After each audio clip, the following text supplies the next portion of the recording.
বাংলার জনরবের পক্ষ থেকে আপনাদের সকলকে আজকের এই প্রভাতী অনুষ্ঠানে স্বাগত জানাচ্ছি। আপনারা সকলেই জানেন যে আজ বৃহস্পতিবার, আজ ওয়াকাফ সংশোধনী মামলার শুনানি হবে তৃতীয় দিনের জন্য। পরপর 3 দিন হচ্ছে, অর্থাৎ মঙ্গলবার বুধবার হয়ে আজ বৃহস্পতিবার শুনানি হবে। সেদিকে আমরা লক্ষ্য রাখব। শেষ পর্যন্ত ওয়াকাফ আইন এর পরিণতি কি হয়। ওয়াকাফ আইন যেভাবে আছে, সংশোধিত আইন যেভাবে আছে সেভাবেই থাকবে, তার উপরে কলম চালাবে সুপ্রিম কোর্ট, সেটা আরেকটু অপেক্ষা করতে হবে। দুটো হতে পারে, একটা হচ্ছে এটা সাংবিধানিক বেঞ্চে পাঠিয়ে দিতে পারে প্রধান বিচারপতি, না হলে প্রধান বিচারপতি একটা ইন্টিরিম অর্ডার দিয়ে বা শেষ পর্যন্ত মনে করতে পারেন যে ওয়াকাফ সংশোধনী আইনটা সঠিক আছে, সেদিকে আমাদের লক্ষ্য থাকবে। আজকে আমরা যে প্রসঙ্গটা নিয়ে আলোচনা করব বলে আপনাদের সামনে মুখোমুখি হয়েছি, সেটা আপনাদের বলি যে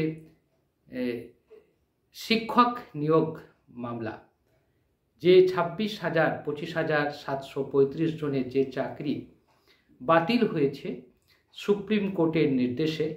প্রথমে কলকাতা হাইকোর্টের ডিভিশন বেঞ্চ যে রায় দিয়েছিল সেই রায়কেই বহাল রেখেছে সুপ্রিম কোর্ট।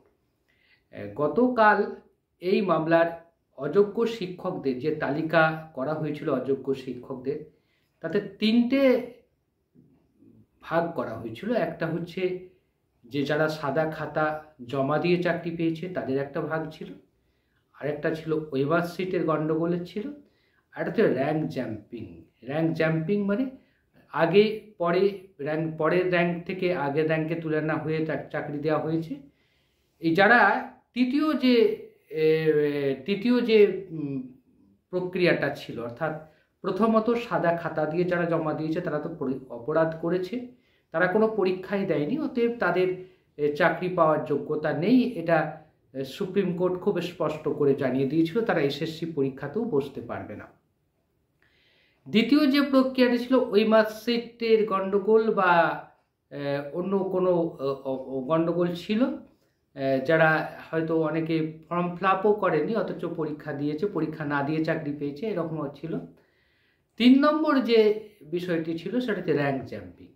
এই র্যাঙ্ক জাম্পিং করে যারা চাকরি পেয়েছিল তারা কিন্তু পরীক্ষায় পাশ করেছে, তাদের মেধা তালিকাতেও এসেছে, ইন্টারভিউতে গেছে এবং তাদের র্যাঙ্কিং হয়তো কারো র্যাঙ্ক হয়তো 75 বা 25 ছিল, সে র্যাঙ্ক জাম্পিং করে আগে চাকরি পেয়েছে, অর্থাৎ 25 নম্বরের চাকরি পাওয়াটা যতটা পরে হওয়ার কথা ঠিক তার আগে সে চাকরি পেয়েছে। অর্থাৎ র্যাঙ্ক জাম্পিং করাটাও এক ধরনের অপরাধ বলে সুপ্রিম কোর্ট মনে করেছে এবং এই র্যাঙ্ক জাম্পিং যারা করেছিল তারাই কিন্তু আদালতে গিয়েছিল গতকাল সুপ্রিম কোর্টে সেই মামলার শুনানিতে স্পষ্ট জানিয়ে দিয়েছে যে না, আর কোনো রকমভাবে রেয়াত করা হবে না।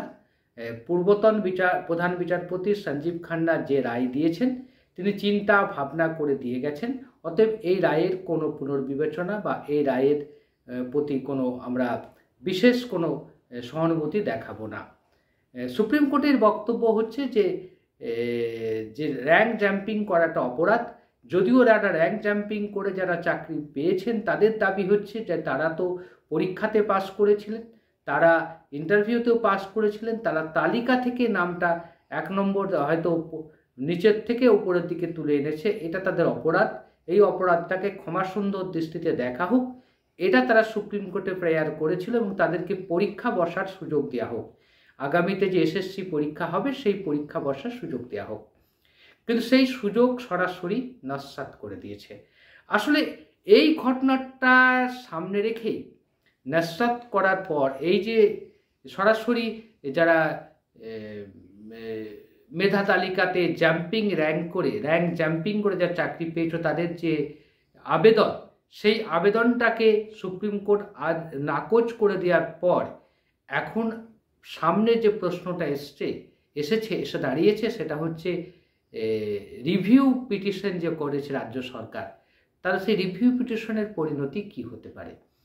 তো গতকালের যে ঘটনা আমরা দেখলাম, সুপ্রিম কোর্ট যেভাবে অবস্থানটা নিয়েছে, বিচারপতি সঞ্জয় কুমার এবং কেভি বিশ্বনাথনের বেঞ্চ, এরা দুজনেই কিন্তু যে 26,000-এর চাকরি, প্রায় 26,000 চাকরির যে বাতিল হয়েছিল, সেই যে বেঞ্চে সদস্য ছিল দুজনই, সঞ্জয় কুমার এবং কেভি বিশ্বনাথন আর সঞ্জীব খান্না, পূর্বতন প্রধান বিচারপতি।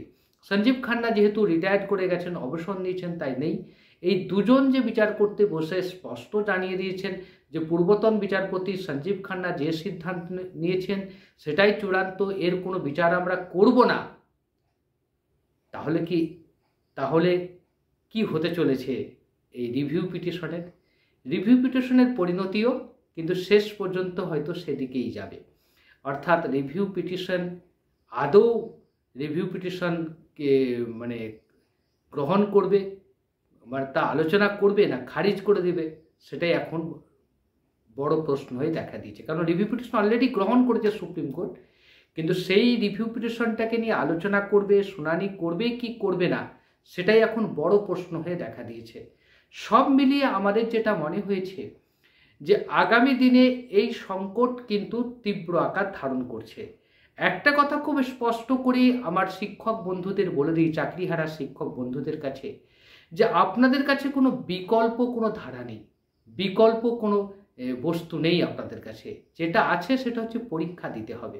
এই যারা ধর্নায় বসছেন, যারা পরীক্ষা দেব না বলে যারা জেদ ধরে বিকাশ ভবন ভাঙচুর করতে যাচ্ছেন, তারা তো আজ দেখলেন সুপ্রিম কোর্টে, গতকাল সুপ্রিম কোর্টে তো কলকাতা হাইকোর্টে তো ব্যাপকভাবে ধমক দিল আপনাদের, বললো আপনারা যে কাজটা করেছেন সেটা শিক্ষক সুলভ আচরণ নয়।